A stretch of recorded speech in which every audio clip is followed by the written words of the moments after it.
एक छोटी सी परी दिखती है। आप कौन है? आप तो कोई परी लगती हैं। हाँ बेटी, मैं इसी पेड़ पर रहती हूँ। मैंने तुम्हारी सारी बात सुनी। अब तुम्हें फिक्र करने की कोई जरूरत नहीं। अपनी आंखें बंद करो। शांति आंखें बंद करती है और जादुई परी अपनी छड़ी घुमाती है। उसकी छड़ी घुमाते ही पेड़ के सारे पत्ते सुनहरे रंग के हो जाते हैं। परी उनमें से एक पत्ता तोड़ लेती है और फिर से अपनी छड़ी घुमाती है, जिसके कारण सारे पत्ते पहले की तरह साधारण से दिखने लगते हैं। आंखें खोलो बेटा। लो, इस पत्ते को ले जाकर अपने तकिए के नीचे रख देना। ये तो एक साधारण पत्ता है, इससे क्या होगा? ठीक है, अगर आप कहती हैं तो मैं इसे रख लेती हूँ। शांति उस पत्ते को लेकर अपने घर जाती है और अपने कमरे में तकिए के नीचे रखकर सो जाती है। सपने में उसे वही पेड़ वाली जादुई परी दिखाई देती है। बोलो शांति, क्या चाहिए तुम्हें? मैं चाहती हूँ हम बहुत अमीर हो जाए और मेरे पति नशा करना छोड़ दें, उन्हें कोई काम भी मिल जाए।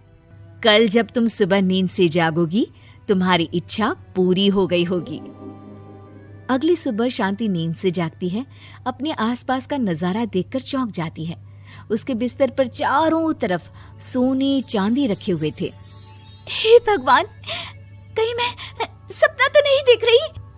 इतना सारा सोना, वो भी मुझ गरीब के पास। रामलाल जी को बताती हूँ, वो बहुत खुश होंगे।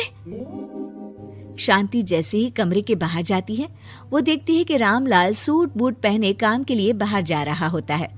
मुझे शहर में एक नौकरी मिल गई है शांति, मुझे आने में देर हो जाएगी, घर का ध्यान रखना। और इस तरह शांति बहुत अच्छा जीवन बिताने लगती है। उसके पास अब किसी भी चीज की कमी नहीं रह जाती। रातों रात शांति के पास आए इतने पैसों को देखकर उसकी जिठानी उससे पूछती है, अरे क्यों रे शांति, कहीं बड़ा हाथ मारा है क्या? अचानक तुम लोगों के पास इतना पैसा कैसे आ गया? नहीं नहीं भाभी, ये सब तो जादुई परी के दिए हुए पत्ते का कमाल है।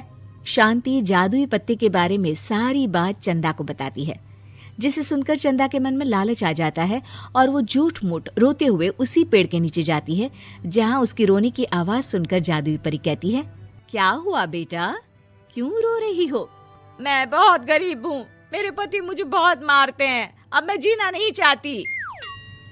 चिंता मत करो बेटा, अपनी आंखें बंद करो। जादुई परी चंदा को भी उसी पेड़ का एक पत्ता देती है और तकिए के नीचे रखने को कहती है।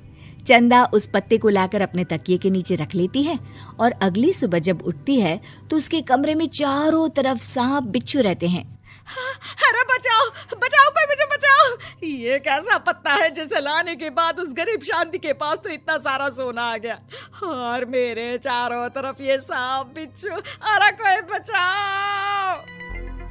चंदा अपनी जान बचाती हुई शांति के पास जाती है।